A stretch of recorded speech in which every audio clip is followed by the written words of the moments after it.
I don't remember what drove me to the attic that day. Maybe it was the quiet call of nostalgia or the weight of boredom in the summer heat. Either way, I found myself standing before the ladder, staring up at the square of blackness that marked the entrance to a forgotten space. My parents had always warned me that the attic was cluttered and unstable, filled with relics of lives we barely remembered. They didn't tell me it would change mine forever. The air was heavy with dust and stale memories as I hoisted myself into the gloom. Rays of sunlight pierced through slats in the wooden walls, illuminating the chaos of forgotten furniture, boxes bursting with papers, and the skeletal remains of a rocking horse. It was then that I saw it. A mirror leaning against the far wall, its surface shimmering as though it were alive. The mirror was framed in something that might have once been gold, now tarnished into a shade that reminded me of dried blood. Its surface was flawless, unervingly so, with not a single crack or smudge to betray its age. But what unsettled me most was the faint vibration beneath my fingertips when I touched the cold, smooth glass. It felt as if the mirror were humming, a subtle, living thing. When I carried it downstairs, my mother's face went pale. She didn't say much, just muttered about old junk and told me to leave it outside. I ignored her. For reasons I couldn't quite explain, I was drawn to it. I cleaned it, propped it up in my bedroom, and stared into it long after the sun had gone down. I don't know what I was expecting to see. Maybe a clearer version of myself, or the faint shimmer of the past it had reflected. But as the days went on, I began to feel that something more was watching me.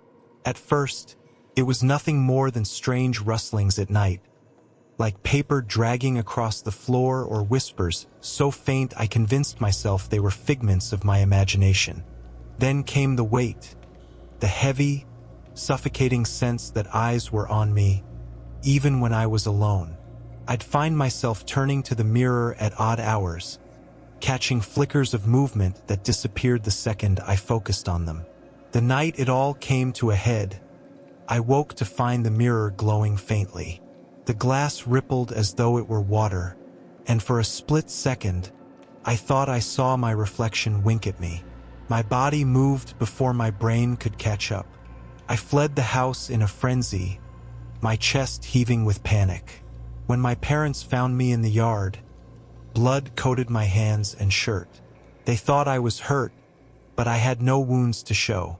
That was the night they decided I needed help. And that was how I ended up here, in a white room with white walls and people who talk about hallucinations like their bedtime stories. But I know what I saw, and I know what's coming. The mental hospital was nothing like I'd imagined. It wasn't cold and sterile like in the movies, with flickering fluorescent lights and screams echoing down empty corridors. No, this place was worse. It was silent, almost unnaturally so, as if the walls themselves swallowed sound. The halls were painted in pastel colors that somehow made everything feel wrong, like a staged scene in a dream where nothing was quite real. They called me paranoid, said I was traumatized, that my mind was projecting my fears outward. But how could I explain to them that the mirror wasn't just a reflection? It was an invitation, a doorway. The first few nights in the ward were uneventful, the medication dulling my thoughts and dragging me into a foggy kind of peace. But soon, the mirrors began to whisper again. They were everywhere in this place. Bathroom cabinets, the polished windows of the staff office, even the tiny hand mirror my neighbor in the next bed used to check her makeup every morning. My reflection was always there, watching. Only now it wasn't quite mine. At first, the changes were subtle. My reflection would linger for a heartbeat longer than it should have after I moved. I'd tilt my head to the left, and it would hesitate just for a fraction of a second before following. Once, in the bathroom mirror, I thought I saw it blink when I hadn't. I stopped using the mirrors after that. It didn't help. One night, as I lay staring at the ceiling, the whispers returned. They were faint, barely audible over the hum of the air conditioning. But they were there, threading through the dark like a melody you can't quite place. My name came first, stretched and distorted like a scratched record. Then a single word, clear and sharp. Come. I bolted upright in bed, my pulse thundering in my ears. The room was dark except for the faint glow of moonlight filtering through the barred window. Across from me, the tiny mirror on the wardrobe glinted. I swear it was watching me. I turned it face down and climbed back under the covers, but sleep never came. The next day, I told the doctors about the whispers. They nodded, their pens scratching dutifully across their clipboards, but I could see the skepticism in their eyes. They didn't believe me. I wanted to scream, to shake them, to make them see what I was seeing. But the drugs were already softening my edges, weighing my limbs down until I felt like I was sinking into the floor. That evening, during group therapy, it happened again. We were seated in a circle, a dozen patients sharing their stories of guilt and grief, and I couldn't stop glancing at the wall of windows behind the therapist. In the reflection, I saw myself sitting there, silent and pale like always, but something was wrong. The Max in the reflection was smiling. Not a friendly smile, not even a cruel one. It was empty, hollow, a grin stretched too wide over too much teeth. It didn't blink. It didn't move. Just sat there, staring directly at me. I screamed. I think I knocked over my chair trying to get away.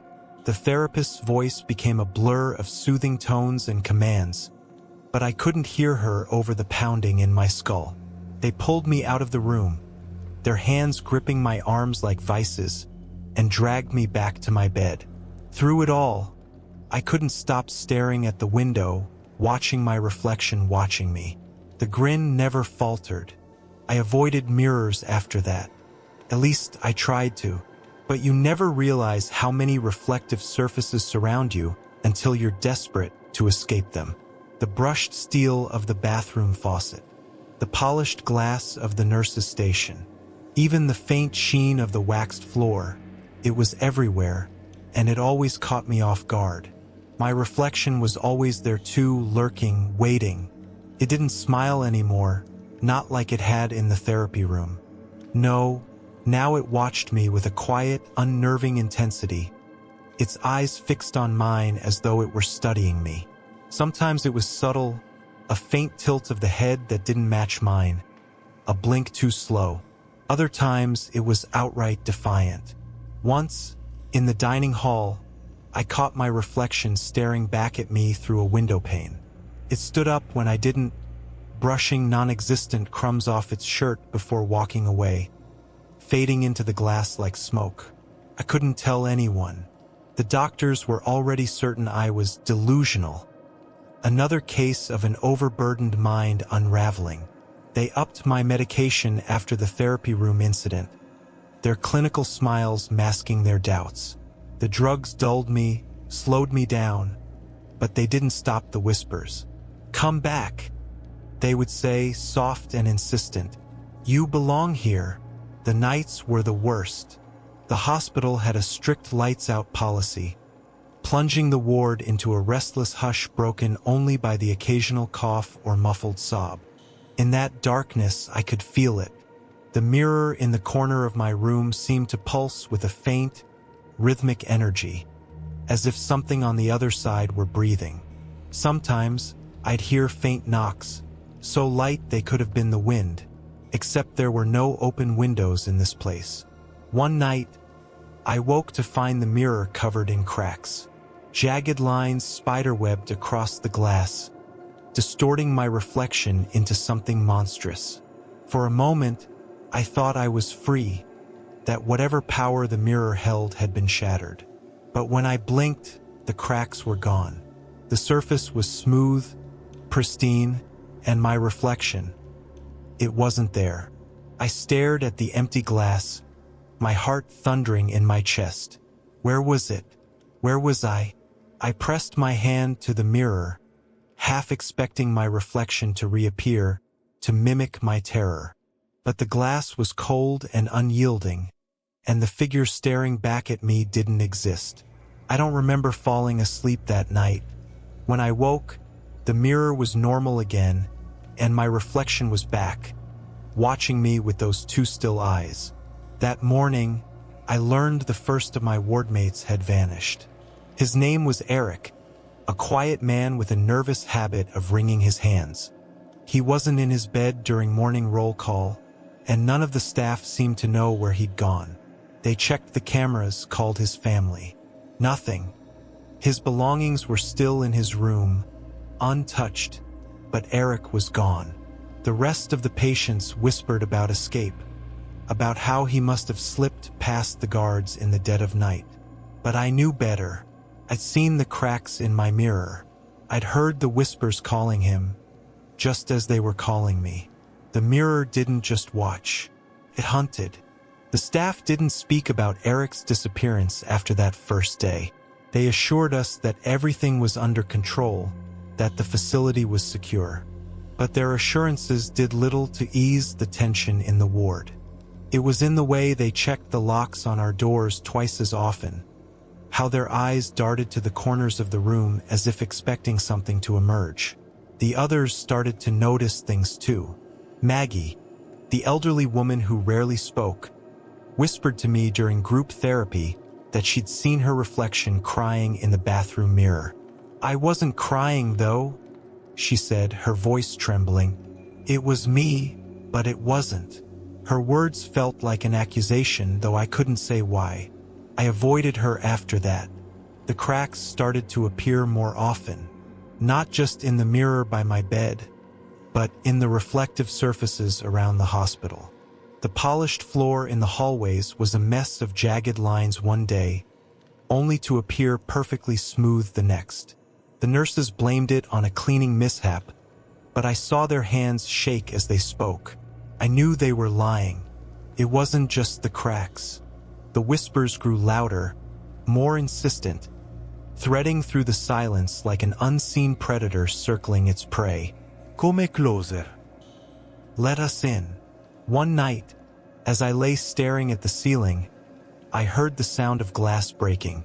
It wasn't loud, more like the delicate tinkling of ice cracking underfoot, but it was enough to pull me out of the haze of my medication. I sat up, my heart pounding, and turned toward the mirror. It was whole, unbroken, but something was wrong. My reflection wasn't there again.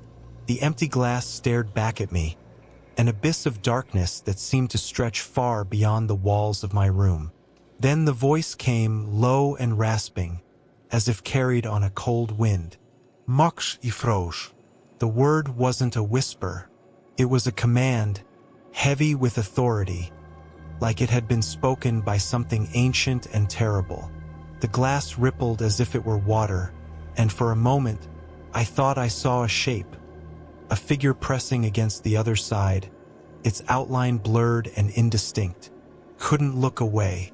My body felt paralyzed, my muscles locked in place as the figure grew clearer. It had my shape, my size, but its movements were jerky, unnatural, like a puppet dragged on tangled strings. Its face remained in shadow, but I felt its gaze, cold and hungry, boring into me. The thing raised a hand, pressing its palm to the other side of the glass. The surface rippled again, the cracks reappearing and spreading outward like a spider's web. My breath caught as its hand pushed harder, the glass bending inward as though it were about to shatter. The door to my room slammed open, breaking the spell. A nurse stood there, her face pale, her voice a harsh whisper. "What's going on in here?" The mirror was normal again. The cracks were gone, the surface smooth and reflective. My reflection stared back at me, its expression as blank as ever. "Nothing," I muttered, my voice shaking. "Just a bad dream." The nurse hesitated, her eyes lingering on the mirror for a moment before nodding. She closed the door softly, leaving me alone in the suffocating silence. But I wasn't alone. I knew that now. The cracks weren't just in the mirrors. They were in the world. The morning after the nurse's intrusion, the ward felt different. The air seemed heavier, the walls closer, as if the whole place was slowly collapsing in on itself. Everyone was quieter too. Maggie refused to leave her room, mumbling about the other me she'd seen in the mirror the night before. At breakfast, I noticed another patient missing. Nadia, a teenage girl with wide, frightened eyes who always sat 2 chairs down from me, hadn't shown up. Her tray sat untouched on the counter. A whisper started to ripple through the group. She must have run. Maybe she found a way out, some said. But those of us who had seen the cracks knew better. As I pushed my food around the plate, I glanced toward the reflective surface of the cafeteria window. There I was, staring back at myself. But not quite. My reflection's head tilted just slightly, its eyes following me with an almost predatory intensity.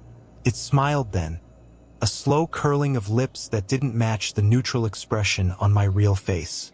I shoved the tray away and stood up so quickly that my chair toppled over. The clatter drew stares, but I didn't care. I backed away from the window. The grin of my reflection burned into my vision. I couldn't shake the feeling that the ward itself was unraveling, that whatever malevolent force had taken root in the mirrors was growing stronger. The whispers became a constant backdrop to my days, and the cracks appeared in places I couldn't avoid. On the walls, the floors, even the glass partition in the therapist's office. "Max," the therapist said during one of our sessions, "you seem agitated, more than usual. Do you want to talk about it?" I wanted to scream at her, tell her that the mirrors were alive, that they were hunting us, that every time one of the cracks spread, someone disappeared. But I didn't. I had learned my lesson. The more I talked, the more they upped my meds, and the less control I had over myself. No, imutarat. I'm fine. Her pen scratched against her notepad, a sound that seemed to echo louder than it should have in the small room. Behind her, the mirror on the wall gleamed, and in it, I saw my reflection leaning forward even though I hadn't moved. It was mouthing something, its lips forming silent words over and over again. "Let me in." I clenched my fists, digging my nails into my palms to keep from screaming. The session ended shortly after, but I left feeling more trapped than ever. That night, I woke to find my room colder than usual. The air felt damp, the kind of clammy chill that clings to your skin and makes you feel like you're drowning. I turned toward the mirror out of instinct, even though I didn't want to. The glass was dark again, its surface rippling like water. And in the middle of it was my reflection, or what should have been my reflection. Its face was clearer this time, no longer shrouded in shadow. But it wasn't mine. The eyes were wrong, too large and too bright, glowing faintly with an unnatural light. Its mouth hung open, a black void that seemed to stretch wider and wider until it took up half its face. Slowly, it pressed its hands to the glass, fingers splayed as if testing the barrier between us. "Max," it rasped, its voice a distorted echo of my own. "You're not real." I froze, my body trembling as I stared at the thing in the mirror. Its head tilted, the movement jerky and wrong, like a predator sizing up its prey. "You're not real," it repeated. Then it grinned, that same empty, hollow smile that sent a spike of cold terror through my chest. "But I am." The cracks spread across the mirror, faster this time, the sound of shattering glass filling the room. I stumbled back, my breath hitching as the cracks began to glow, pulsing with an eerie light. For a moment, I thought the mirror might explode, but instead, the cracks stopped, frozen mid-spread. The thing on the other side pressed its face against the glass, and I swear I felt its breath on my skin. I didn't sleep after that. Couldn't.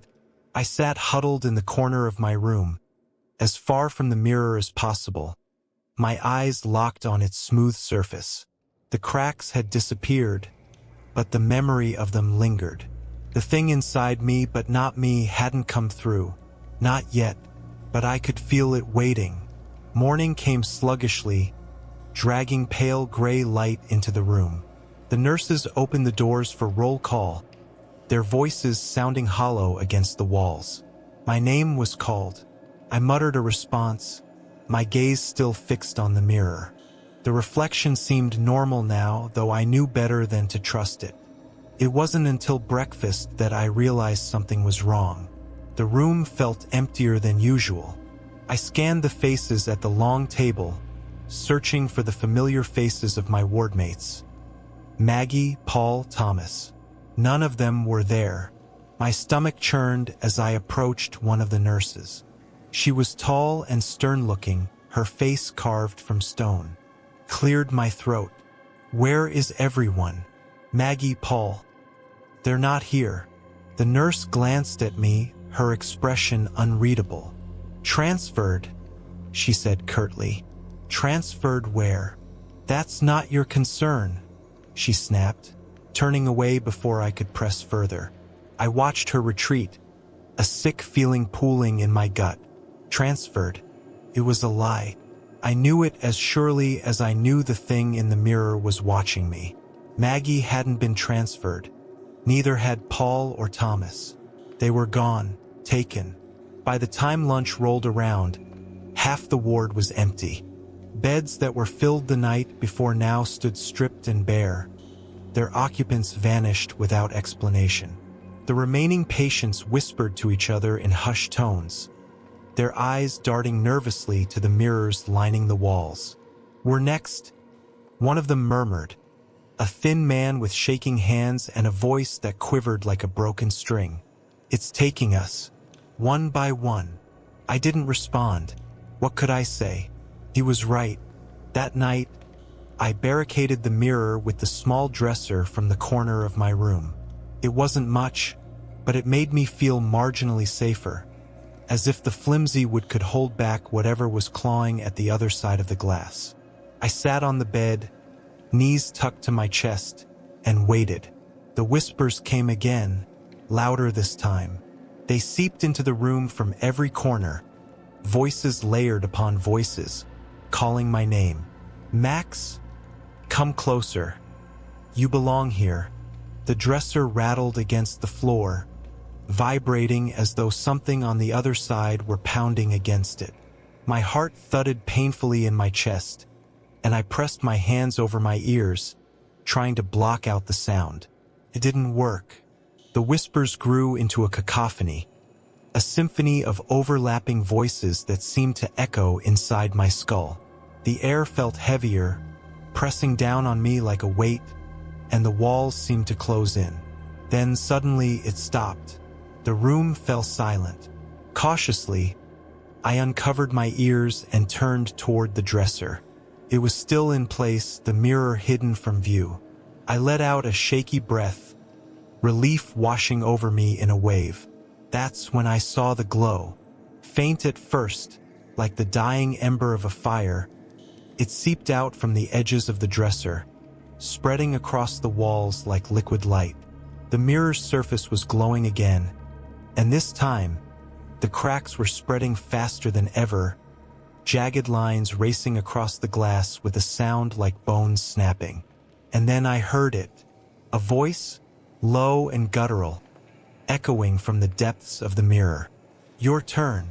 The dresser toppled over with a crash, revealing the mirror.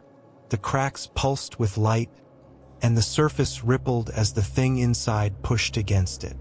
I couldn't move, couldn't breathe, as a hand, a pale, malformed hand, began to emerge from the glass. The hand was wrong. Too long, too thin. Its skin stretched taut over bones that seemed ready to burst through. Its fingers, tipped with jagged black nails, clawed at the edges of the mirror as if testing the boundaries of its prison. I wanted to scream, but my throat felt sealed shut. my body frozen in place as terror rooted me to the spot. "Max?" The voice slithered out from the mirror, low and guttural, scraping against my ears like rusted metal. "It's time." The hand pushed further, followed by a shoulder, then a head. My reflection, or what should have been my reflection, emerged slowly, methodically, as though savoring the moment. Its face was a mockery of mine, warped and stretched into something grotesque. The eyes glowed with a sickly yellow light, and its mouth twisted into a grin so wide it split its cheeks. I scrambled backward, my back hitting the wall as the thing pulled itself fully into the room. It moved like a marionette, its joints jerking unnaturally, its body contorting as if the mere act of existing in this world was painful. Don't come closer," I stammered, my voice barely a whisper. But it didn't listen. It never listened. It took one halting step toward me, then another, its grin widening with every movement. "You've had your turn," it said, its voice an echo of my own, distorted and hollow. "Now it's mine." I lunged for the door, fumbling with the handle, but it wouldn't budge. The thing laughed, a sound that sent icy tendrils crawling up my spine. "There's no escape," it rasped. "Not for you." Desperate, I grabbed the nearest object, a metal lamp from the bedside table, and hurled it at the creature. It struck its shoulder with a dull clang, but the thing didn't even flinch. Its glowing eyes locked onto mine, and for a moment, I thought I saw pity in their depths. "Why fight?" it asked, tilting its head. "You've been trapped here long enough." I didn't understand. My heart pounded in my chest as the thing took another step closer, its shadow stretching long and jagged across the walls. I grabbed the overturned dresser, using all my strength to shove it toward the creature. It stumbled back, just for a second, and that was all the time I needed. I turned and threw myself against the window. The glass shattered under my weight, cold air rushing in as shards rained down around me. I hit the ground outside hard, the impact jarring every bone in my body, but I didn't stop.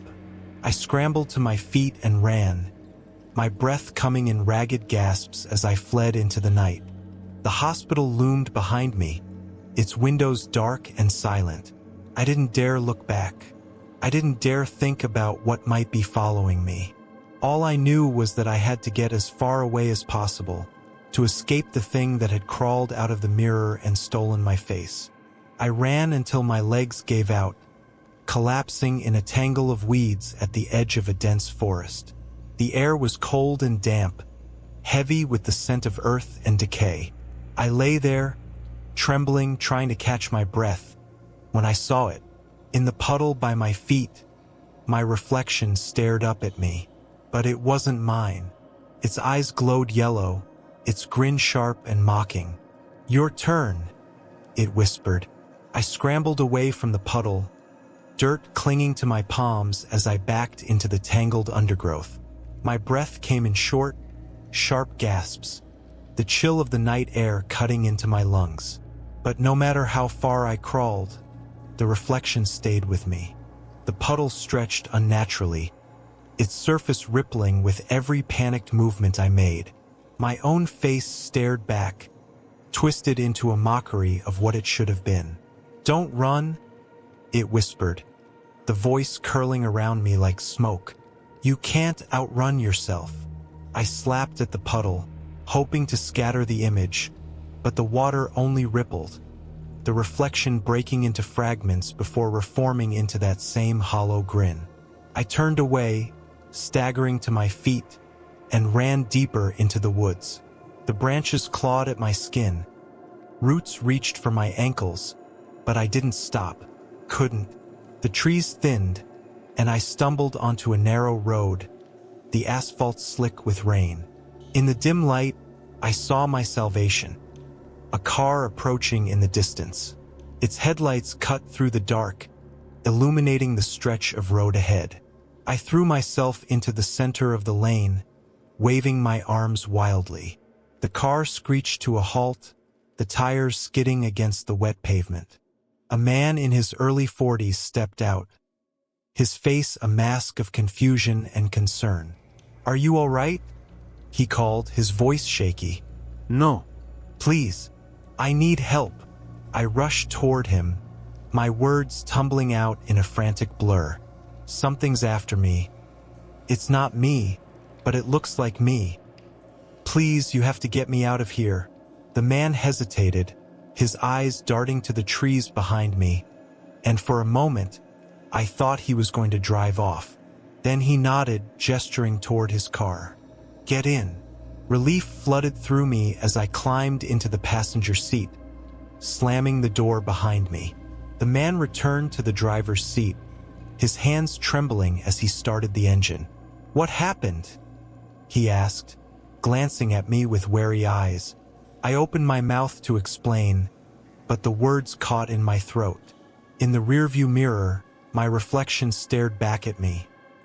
Not the twisted, grinning thing I had seen in the puddle, but my normal face. Tired, pale, frightened, but normal. I almost cried with relief. It's nothing," I muttered, slumping back in the seat. "Just drive, please." The car sped down the road, the trees blurring into a dark tunnel on either side. I tried to calm myself, to convince myself that I was safe. But the mirror above the dashboard caught my eye again. My reflection had turned its head slightly, looking at me, even though I hadn't moved. I froze, my breath hitching in my throat. Slowly, the reflection's lips curled into that awful grin, its teeth gleaming in the dim light. "What's wrong?" the driver asked, glancing at me. I didn't answer, couldn't. My reflection in the mirror wasn't just smiling anymore. It was leaning forward, as if trying to push through the glass. The last thing I saw before the car swerved was the reflection reaching out, its hand pressing against the inside of the mirror. The car careened off the road, crashing through the underbrush before slamming to a stop against a tree. The force threw me forward, the seatbelt biting into my chest as the world blurred into chaos. When everything stilled, my ears rang with the screech of bending metal and the distant, echoing sound of glass shattering. I groaned, pushing myself upright. The driver was slumped over the wheel, groaning but alive. "Are you okay?" I managed to ask, my voice shaky. His response was a muffled curse as he struggled to unbuckle his seatbelt. "What the hell just happened?" I don't know," I stammered, glancing toward the rearview mirror.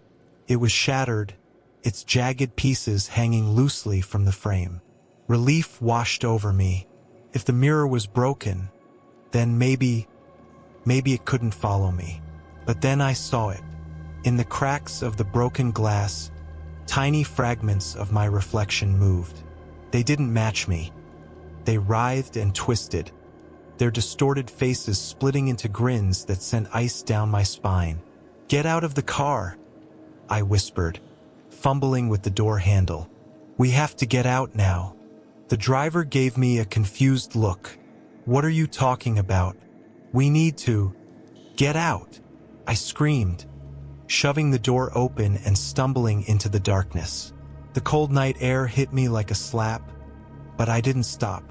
I ran, leaving the car and the driver behind, my only thought to put as much distance as possible between me and that mirror. I didn't make it far before I heard the scream. It wasn't human. It was high and shrill, like the tearing of metal mixed with the wail of a dying animal. I froze, glancing back over my shoulder, just in time to see something emerging from the shattered remains of the rearview mirror. It was me, but it wasn't. Its body was made of shards, jagged and glinting, pieced together in a mockery of my form. It crawled from the wreckage on all fours, its movements sharp and unnatural, the broken edges of its body cutting into the ground as it moved. The driver stumbled out of the car, his face pale with terror. "What the?" he started. but the thing lunged at him before he could finish. Its shard-like limbs slashed through the air, and the man's scream was cut off with a sickening wet sound. Blood sprayed across the wreckage, the crimson stark against the shattered mirror. I turned and ran. The forest closed in around me, the trees blurring into a mass of darkness as I sprinted through the underbrush. My lungs burned, my legs ached, but I didn't stop.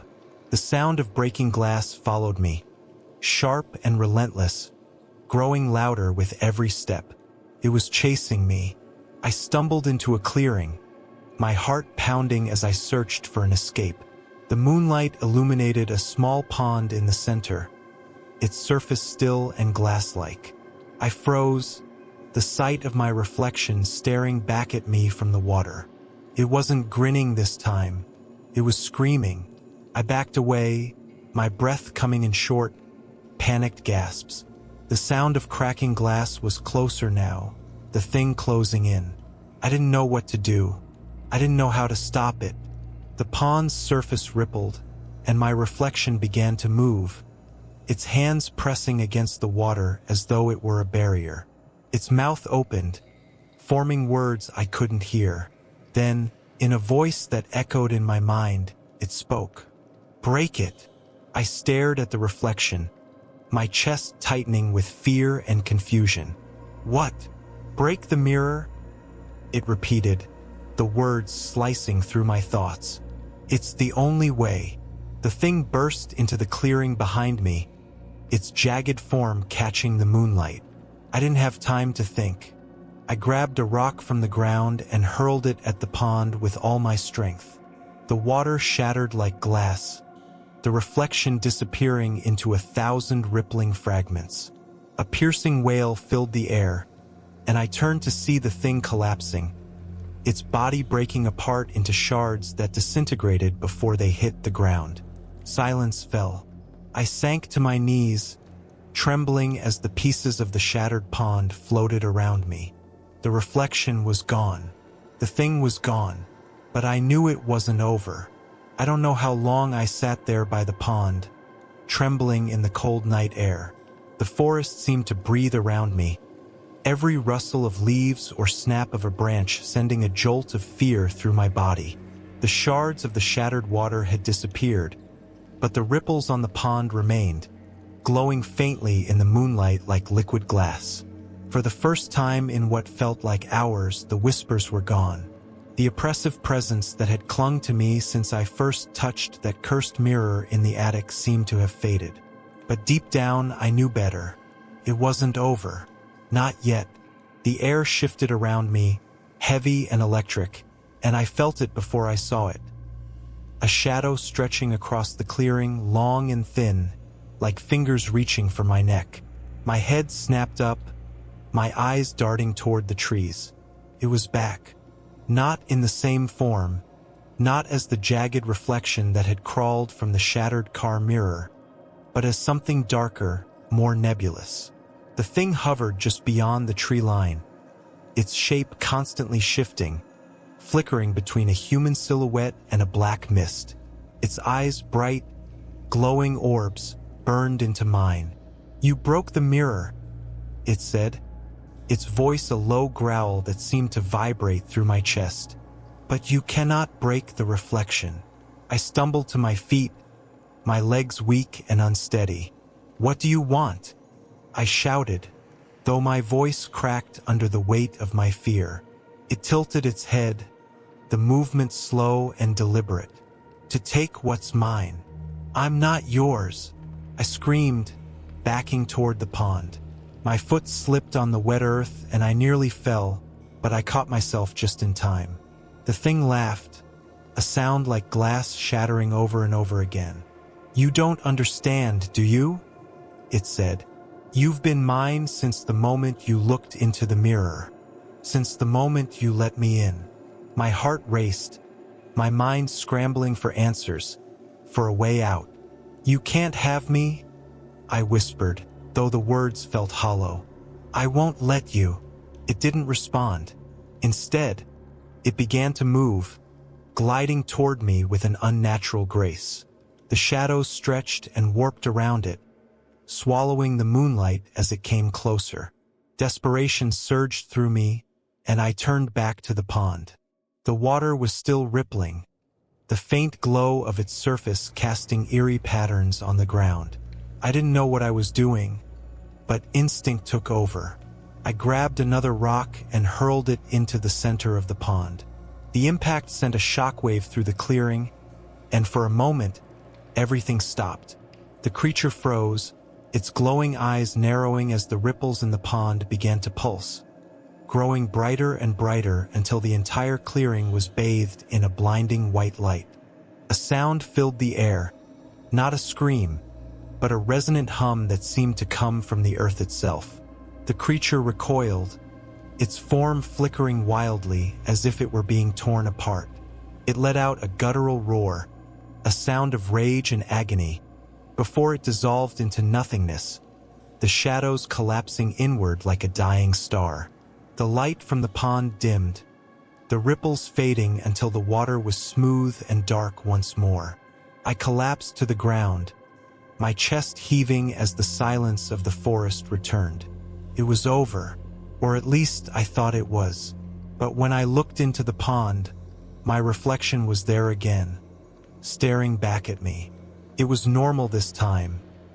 My face, my eyes, but something in its expression made my blood run cold. It smiled. That smile wasn't mine. It had my face, my lips, my eyes, but it carried none of the fear, none of the exhaustion etched into my every nerve. It was too calm, too composed. I stared down at the reflection in the water, my pulse quickening as I waited for it to move on its own, to reveal its intent. But it didn't. It just watched me. I forced myself to breathe, to steady my shaking hands as I wiped the sweat from my brow. The air was still heavy, the silence in the clearing oppressive, but the shadow was gone, at least for now. The pond reflected nothing but my own image and the pale halo of the moon above. The forest around me seemed to hold its breath. I stood, wobbling as my knees threatened to give out. "It's not real," I muttered to myself, the words hollow in the vast emptiness around me. "It's just a trick." But even as I said it, I knew I didn't believe it. The reflection didn't move. Its smile stayed fixed, unmoving, as I stumbled back toward the edge of the clearing. I didn't dare turn my back on it, didn't dare let it out of my sight. When my foot hit the line of trees, I broke into a run, the branches clawing at my arms and face as I barreled into the darkness. I ran without direction, the forest a blur of black and gray. My mind raced, filled with 1,000 questions that had no answers. How had this started? What did it want? And, most importantly, what would it take to make it stop? The sound of running water reached my ears, faint at first but growing louder with every step. I followed it, crashing through the underbrush until I came upon a narrow stream. The water gleamed in the moonlight, its surface alive with tiny ripples as it flowed over smooth stones. I fell to my knees at the edge, scooping handfuls of water to my face. The cold shocked my senses, grounding me for a moment as I tried to calm my ragged breathing. But when I opened my eyes, I saw it again, my reflection, staring back at me from the stream. This time it was different. The smile was gone, replaced by an expression of sorrow? Or was it pity? The reflection's lips moved, forming words I couldn't hear. I leaned closer, my heart pounding as I strained to make out what it was saying. "Don't run," it mouthed. I recoiled, falling backward into the dirt. The stream rippled, distorting the image, but when it stilled, the reflection was still there, its expression unchanged. "Don't run," it repeated, louder this time, the voice cutting through my thoughts like a blade. "You can't escape. Leave me alone," I screamed, scrambling to my feet. "What do you want from me?" The reflection tilted its head, the motion slow and deliberate. "It's not what I want," it said, its voice calm, almost gentle. "It's what you've already given." The ground beneath my feet seemed to shift, the edges of the stream blurring as dizziness washed over me.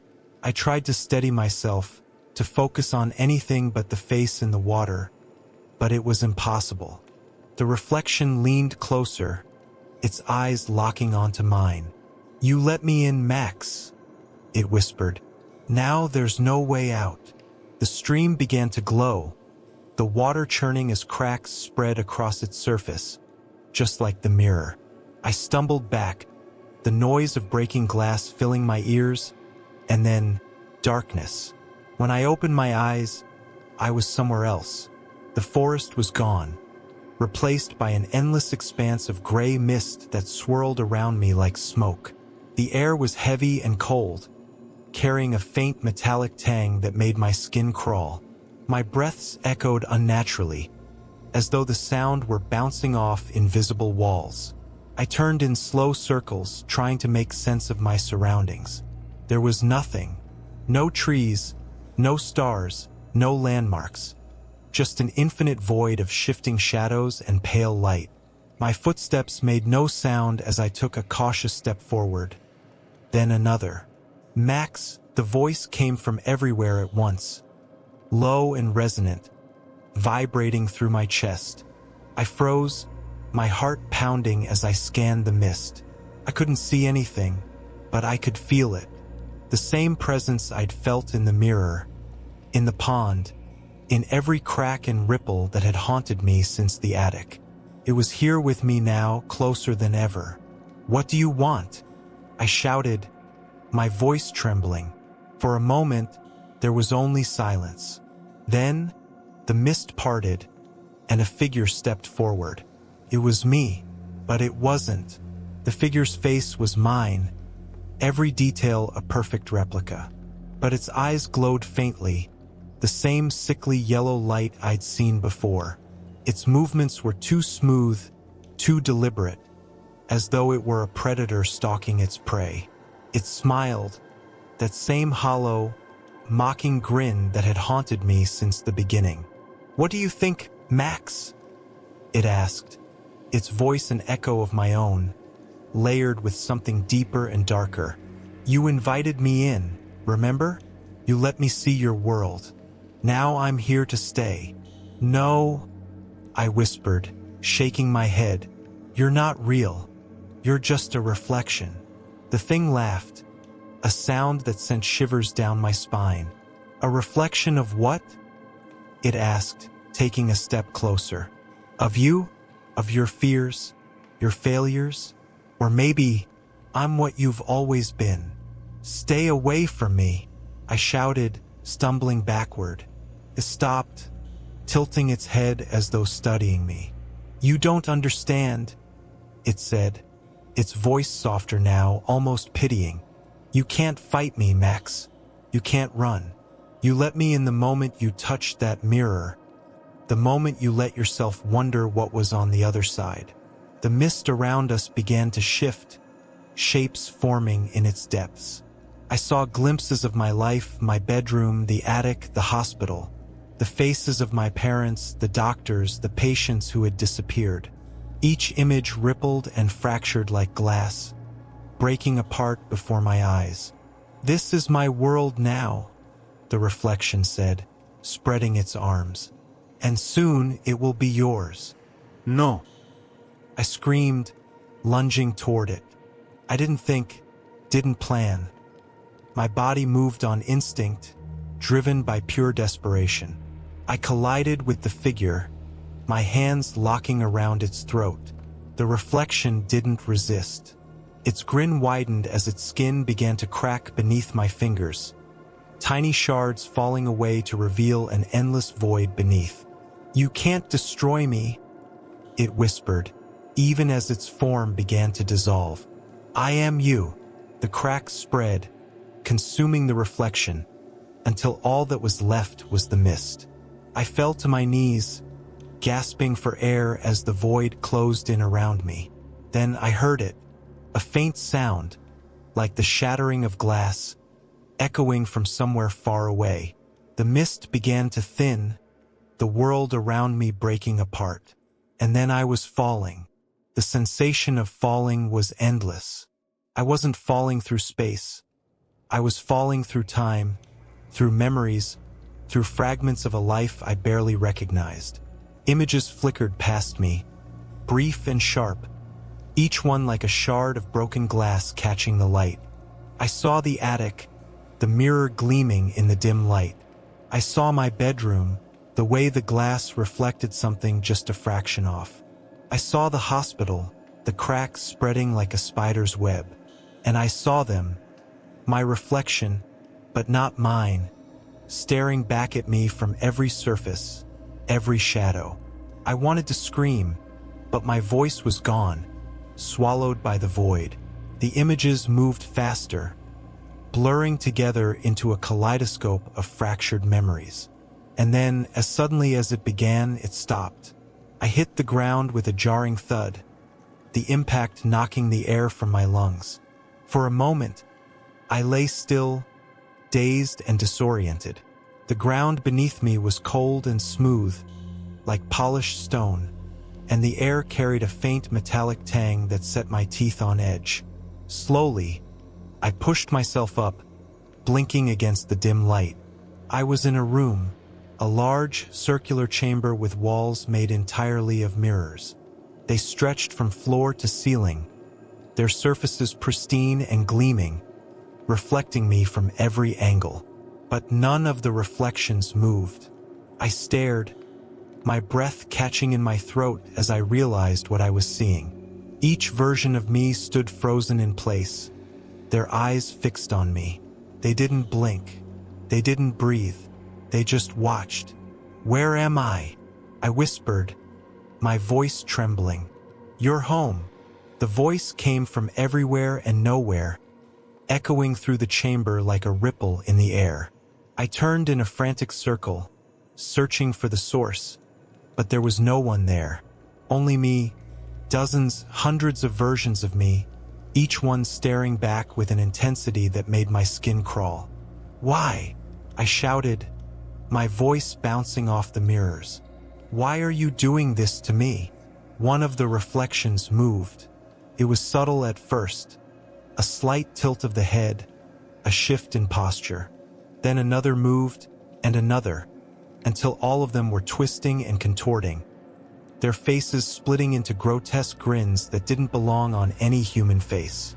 "You let me in," they said in unison, their voices overlapping into a low, resonant hum. "You opened the door. Now the door cannot be closed." The mirrors began to ripple, the glass warping and bending as though it were alive.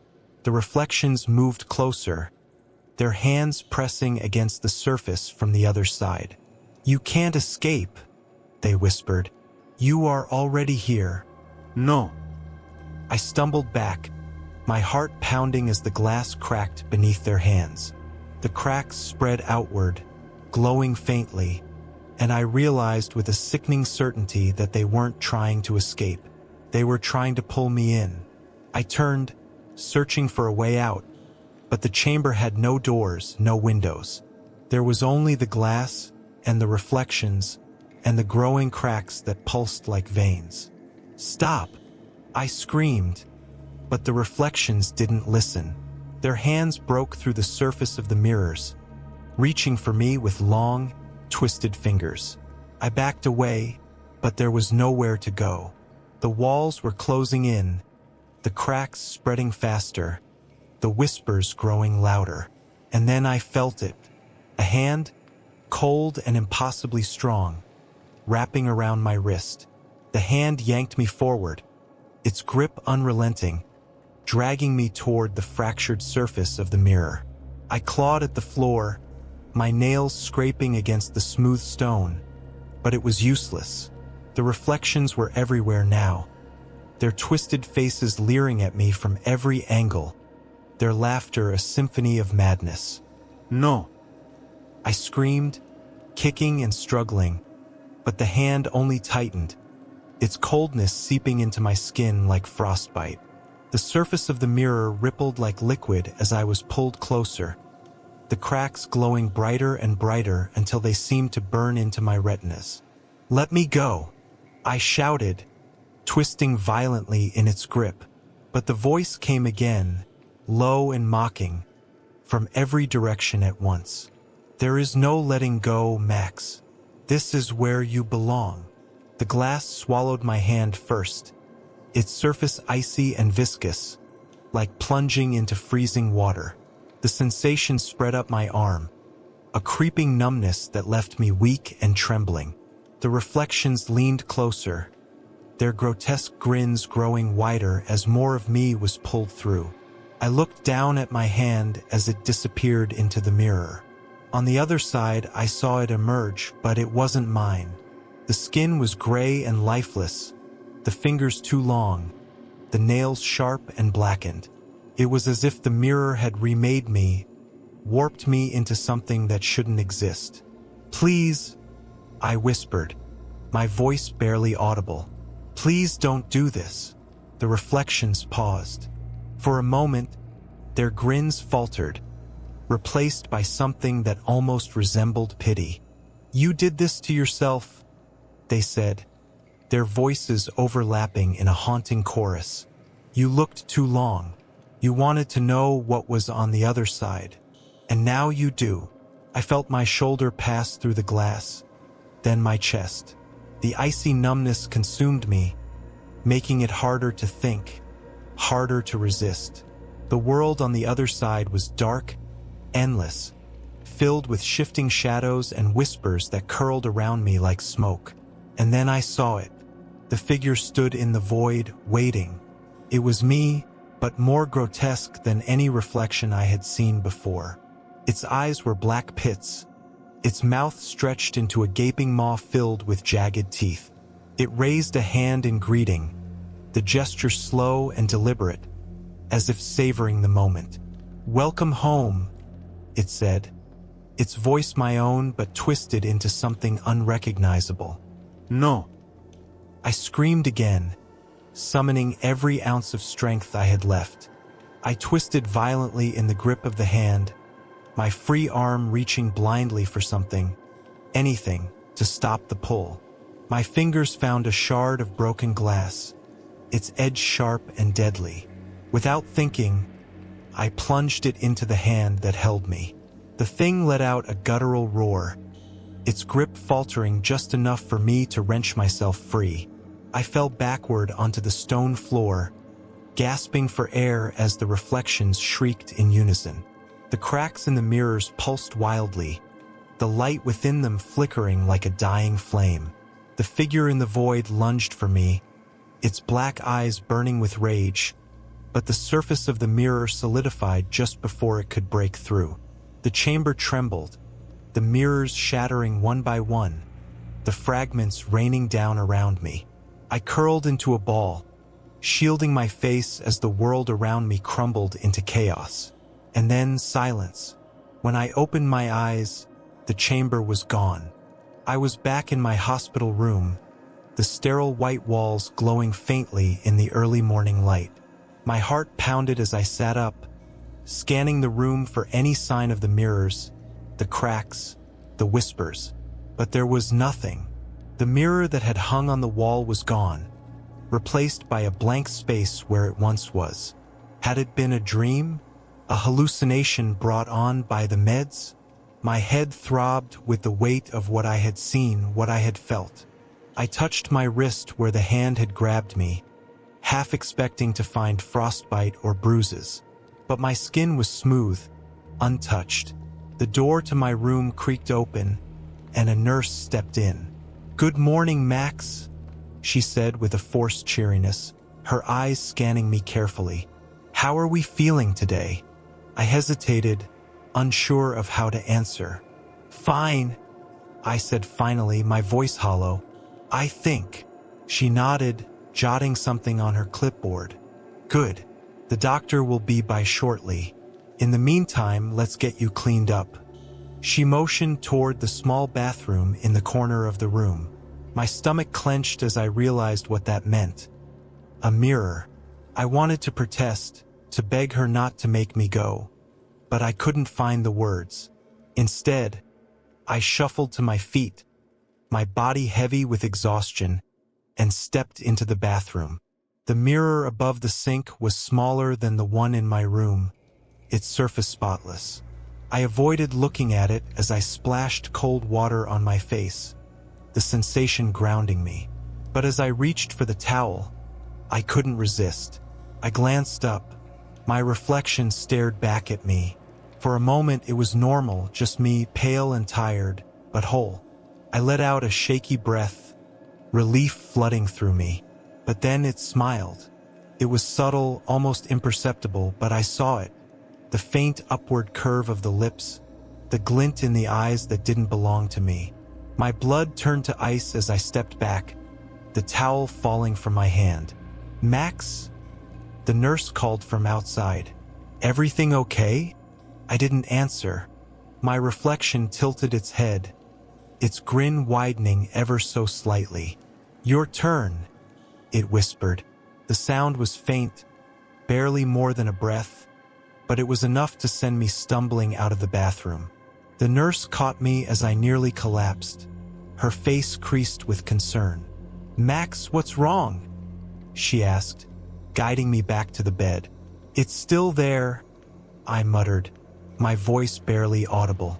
"It's still watching me." She frowned, glancing toward the bathroom. "There's nothing there, Max. Just you." I wanted to believe her. I wanted to believe that it was over, that the thing in the mirror was gone. But deep down, I knew the truth. It wasn't over. As she left the room, I caught a glimpse of my reflection in the polished surface of the metal tray she carried. It wasn't smiling anymore, but its eyes followed me, unblinking, as the door closed behind her. And I realized, with a sinking certainty, that it wasn't just in the mirror anymore. It was in me. Thank you for listening to my story. Like it if you liked it, and write in the comments if it was creepy or not.